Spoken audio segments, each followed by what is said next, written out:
урматтуу президентибиз Сооронбай Шарипович, биз сизден ошо энелердин күнүндө энелердин атынан суранып кетет элек. Ушул энелердин жана 300 миң сом энелик капиталды балдарыбыздын пособиясын чыгарып берүүңүздөрдү суранабыз.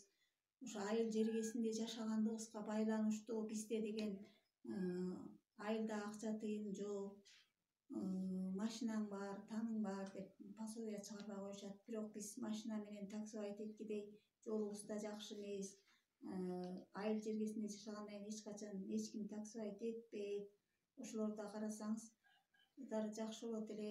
Анан мен ушу энелердин атынан бизде мигранттар көбөйүп атат. Мисалы үчүн биздин айылда мигранттар көп.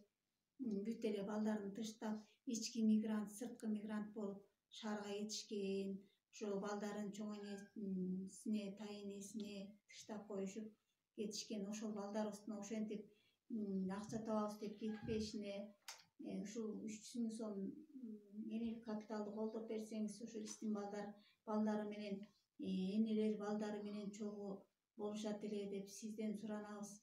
Ушул 300 миң сомдук энелик капиталды колдоп берүүңүз жалпы энелердин атынан суранып атабыз.